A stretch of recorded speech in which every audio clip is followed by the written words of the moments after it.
What's up? I had a really, really fun childhood growing up. Did a lot of exploring, investigations, and had two friends, and the three of us would hang out at the railroad tracks after school, and we'd explore. The train would go by, we'd hide on the sides. It was a fun time back then.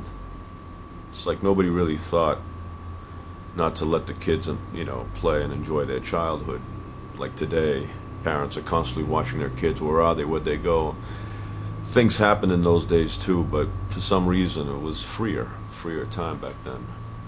So I really enjoyed my childhood. It was kind of like the movie Stand By Me. Same thing. That's the childhood I had. Like the characters in that movie. It's like that was me and my friends. And then Saturdays were a time I couldn't, wait for. It was like awesome. Saturday morning cartoons. All three networks had cartoons, and my Saturdays would start off with a program called the Hudson Brothers Razzle Dazzle Show. It was like a variety show. I'd watch that every Saturday back then. And then different cartoons. Hong Kong Phooey, was one of my favorites. It's amazing that he worked in the police department. He was a dog. And yet they couldn't connect the dots to say, wait a minute, this Hong Kong Phooey is a dog also. Maybe it's Henry. No, they couldn't figure that out. So I'd be in my room there watching these shows, jumping up and down on my bed every Saturday morning, having fun.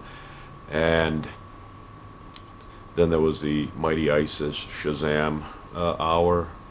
I actually had a dream back then. We were on a school field trip, and I was on the bus, and I discovered the medallion that would change me into Mighty Isis. So I pull it out and say Mighty Isis, and I turn into a male Isis.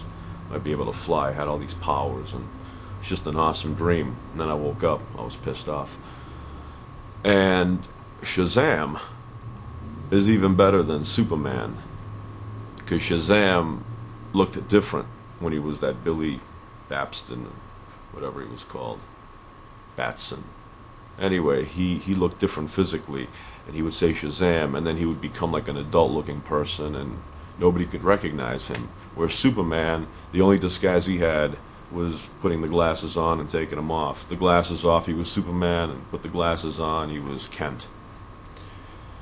So, and then, Shazam would get advice from the elders. Remember, he had like a Winnebago. He would travel around with that old guy, and then he'd put his hand on that machine with the lights, and he'd talk to Hercules and Solomon and Zeus and all those intelligent gods, or philosophers, some of them. Anyway, that was a good show. And then by the time Fat Albert would roll around, I would realize that, yep, another Saturday, pretty much over. And that would be the last cartoon, Fat Albert, 2 o'clock, I'd watch that. And then I'd crawl out of my room and go inside, and that's pretty much how I spent my Saturdays. And then I'd hook up with my other two friends in the afternoon, and we'd go somewhere. It was like a really cool time back then. And we had an auto parts store back then that would give you STP stickers if you could write the name of your town. So we'd go in there, write the name of our town on a piece of paper. We were little kids back then, and he would reward us, the owner of the place, by giving us an STP sticker, which we would take, and either we would put it on our bike or we would put it on our lunchbox. So, the only thing that I didn't know back then is that STP stood for Sex Takes Practice. I didn't know that back then. I know it now. You get a little older, you find out these things.